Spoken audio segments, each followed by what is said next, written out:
Bisa entry tiap hari profit. Apa tuh Pak Ras? Maaf, kita nggak terima tunai.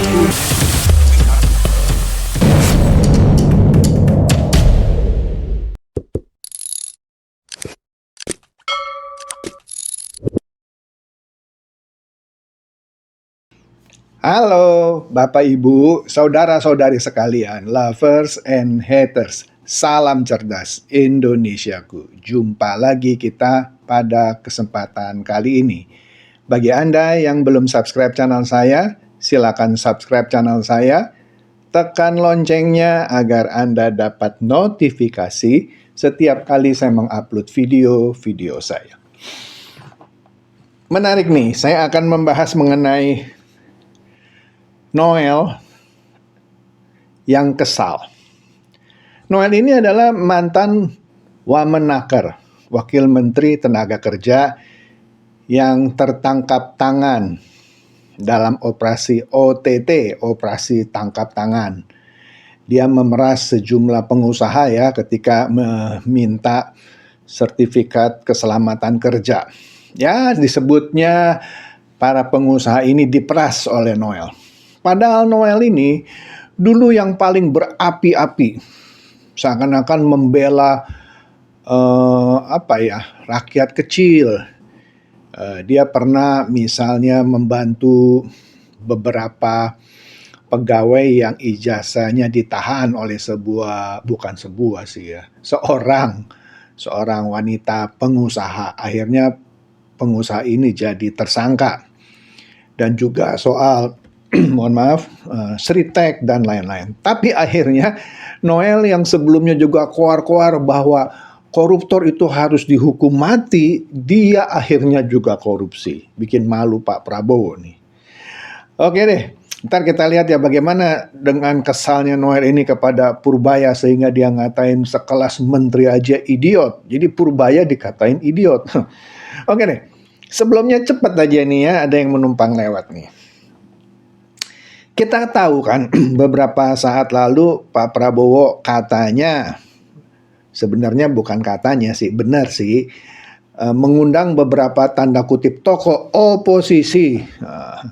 Sebenarnya dibilang oposisi juga enggak tepat ya, karena ini orang yang suka nyinyir lah, diundang lah. Ya udahlah sini udah ketemu gitu. Salah satunya adalah Abraham Samad. Nah kita lihat nih ya, Harian Kompas menurunkan berita beberapa hari yang lalu. Menurut Abraham Samad, ketika dia bertemu dengan Pak Prabowo, dikatakan Pak Prabowo setuju ganti Kapolri. Wih, jadi seakan-akan Abraham Samad ini jadi juru bicaranya Presiden. Dia bilang Presiden Prabowo setuju ganti Kapolri.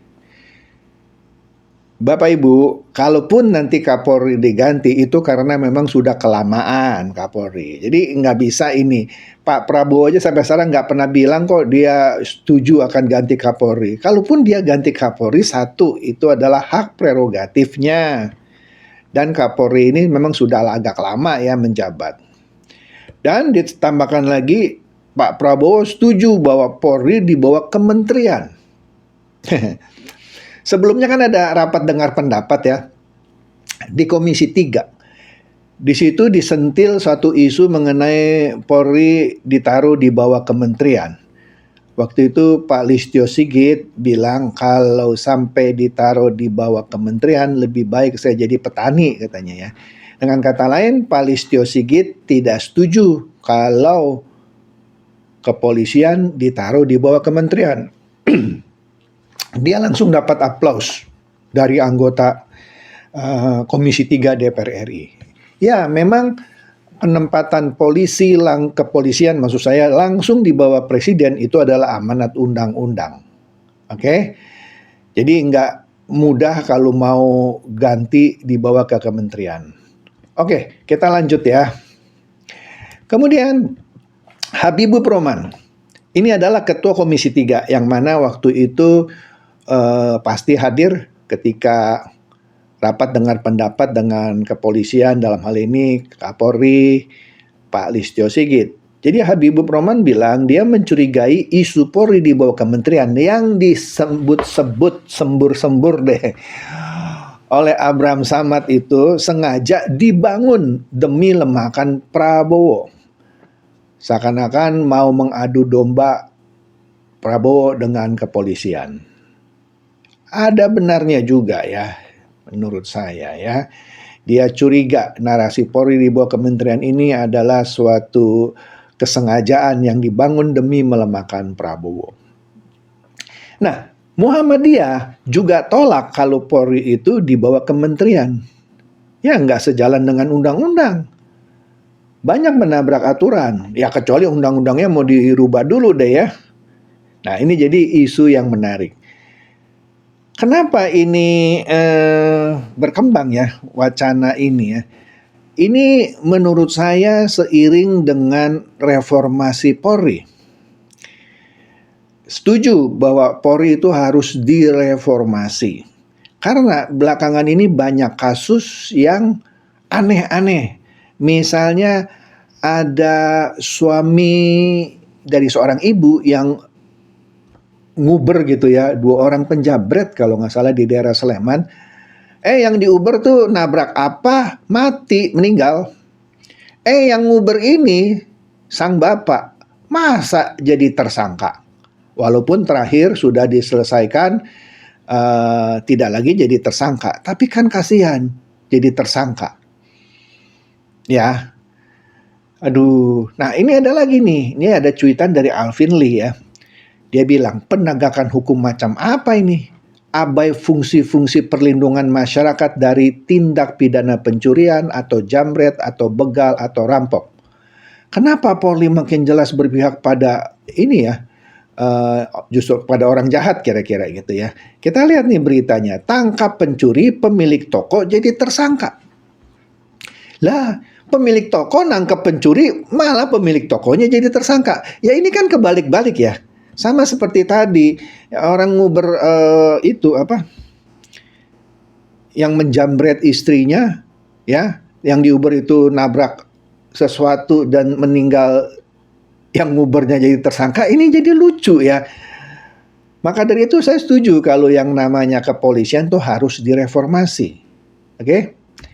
Kemudian ini juga aneh nih ya, Majelis Hakim Pengadilan Negeri Takengon, Aceh Tengah menjatuhkan vonis bersalah kepada 4 terdakwa kasus pemukulan terhadap pelaku pencurian mesin giling kopi di Desa Wibakong, Kecamatan Silinara ya. Tapi dipidananya bekerja sosial 150 jam. Bingung ya. Mungkin kalau dia mukulin sampai meninggal, oke deh. Tapi kalau ya dia mukulin pencuri itu suatu apa ya, menurut saya respon manusiawi. Saya tidak membela orang yang mukulin orang ya, tapi kalau kasusnya mukulin pencuri ya itu sudah sering kita lihat ya di jalanan, pencuri ketangkap digebukin sampai babak belur. Tapi ini di vonis bersalah, apa pengadilan juga harus direformasi ya? Aduh, nggak tahu deh. Oke deh, kita mulai masuk mengenai Noel dan Purbaya. Kita lihat dulu Pak Purbaya ini. CNN beberapa hari lalu menurunkan berita yang mengutip pernyataan Pak Purbaya yang bilang, kalau saya bank sentral, maksudnya kalau dia ada di posisi bank sentral, oke deh langsung aja kalau dia jadi gubernur BI deh, ya kan mana mungkin kalau dia bukan gubernur BI ngomong begini. Maksudnya kalau dia tidak mengasumsi posisinya sebagai gubernur BI, dia bilang rupiah dibuat ke 15.000 tak sulit.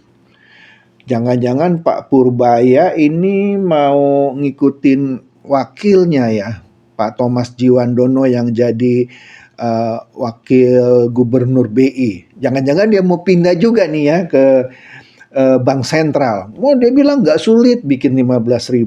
Waduh, mantap. Mantap. Nggak tahu Pak Purbaya punya ilmu apa ya. Nah, kemudian kita tahu harga saham ya beberapa hari terakhir ini anjlok ya. Bahkan Direktur Bursa Efek Indonesia mengundurkan diri. berapa itu ya, ada 4 pejabat OJK juga mengundurkan diri karena kejatuhan harga saham. Nah, Purbaya di sini berkomentar juga, biasalah ini menteri nyentrik dan nyeleneh. Selama saya menteri keuangan, IHSG otomatis pulih kuat. Pak Purbaya, mohon maaf, siapapun menteri keuangannya selama ini, kalaupun harga saham itu jatuh, nanti pelan-pelan juga pulih. Siapa dah coba yang pernah jadi menteri keuangan, yang mana harga saham itu jatuh terus nggak pulih-pulih? Pasti dia balik lagi, Pak. Itu namanya hukum, kalau saya boleh bilang hukum alam, ya, trading-tradingan saham. Tapi lucunya Pak Purbaya yang sebelumnya bilang IHSG akan naik to the moon atau apa gitu ya, begitu jatuh sekarang komentarnya beda, malah bukan ngajakin sih ya, dia bilang kalau saham murah saya serok, maksudnya kalau serok kan dibeli harga bisa naik. Aduh, memang Pak Purbaya ini nyentrik lah ya. Nah ini dia nih, gara-gara kenyentrikan Pak Purbaya, kalau saya bilang kalau dalam kasus ini Purbaya komentarnya terhadap Noel tidak nyentrik sih ya, wajar. Jadi begini. Nah di sini kita lihat dulu nih berita dari Demokrasi News ya. Respon negatif dari Purbaya. Noel bilang sekelas menteri saja idiot. Loh, kenapa Noel marah? Jadi begini, waktu itu Noel ketika konferensi pers kali ya, atau ditanya oleh para wartawan, dia bilang dia seakan-akan mengingatkan Pak Purbaya yang selama ini keras ya sama pengusaha ya. Misalnya pengusaha yang impor barang bekas, pakaian bekas. Dia bilang hati-hati, Pak Purbaya itu bisa dinoelkan. Saya dapat informasi A1, maksudnya bisa dinoelkan, bisa dikriminalisasi. Ya, karena Noel merasa gue dulu kan pahlawan nih, tapi gue dikriminalisasi. Lah, bukan dikriminalisasi, lu meres ya. Ya tentu saja OTT, tangkap tangan, ketahuan lo, ya udah lo jadi tersangka. Nggak peduli lo dukung Pak Prabowo, tapi lo tetap jadi tersangka. Nah, hubungannya dengan komentarnya atau sebut saja dia bilang nasihat ya terhadap Purbaya, itu ditanggapi santai sama Pak Purbaya. Pak Purbaya bilang, gue nggak terima duit, kalau dia kan terima sogokan, kira-kira gitu ya. Jadi dari mana gue mau dikriminalisasi? Nah kalau Noel bukan dikriminalisasi lah istilahnya. Ya memang dia meras, dia tertangkap tangan. Itu bukan dikriminalisasi. Jadi Pak Purbaya waktu itu sempat bingung. Dia bilang dari mana? Gue gak terima duit. Ya, kecuali kalau saya terima duit ya. Kalau dia kan terima gitu ya. Kesel nih. Jadi Noel di sini kalau di suara.com, waduh tampangnya marah gitu kayaknya ya. Dia ngaku cuman mengingatkan. Tapi sebelumnya dia bilang dapat informasi A1. Tapi sekarang dia bilang mengingatkan. Tapi dapat respon negatif dari Purbaya. Tergantung lihatnya sih ya. Mungkin dari kacamata dia negatif. Memang kacamatanya kan lucu itu ya. Ya kan? Jadi dia bilang sekelas menteri saja idiot. Jadi Purbaya dianggap idiot. Waduh. Jadi mungkin bagi Noel yang dimaksud negatif, Pak Purbaya bilang, gue kan gak terima duit, dia terima kan, gak mungkin itu maksudnya, kesel dia. Nah jadi di suara.com di sini, Noel bilang dia hanya memberi peringatan kepada Menteri Keuangan Purbaya Yudisadewa soal potensi dipidana. Ya, itu dia sampaikan menjelang sidang kasus dugaan pemerasan dalam pengurusan sertifikat K3. Dia kan melakukan pemerasan ya di Kementerian Ketenagakerjaan yang menjadikan Noel dan kawan-kawan sebagai terdakwa. Di sini Noel bilang, padahal maksud saya kan baik ya ke Pak Purbaya, tapi responnya negatif ya. Sekelas menteri saja idiot ya katanya ya. Ternyata lebih suka mendengarkan monyet. Wah, kayaknya kesel banget dia sama Purbaya. Jadi dianggap Pak Purbaya lebih suka dengarkan monyet daripada seorang pejabat. Noel, lu bukan pejabat lagi, mungkin lu monyetnya sekarang, ya.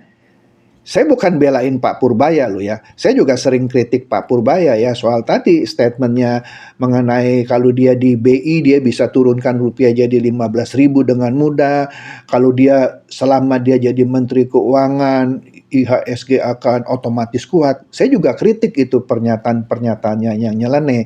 Tapi kalau dia bilang di sini Pak Purbaya lebih suka mendengarkan monyet daripada seorang pejabat, jangan-jangan dia sedang membicarakan dirinya sendiri.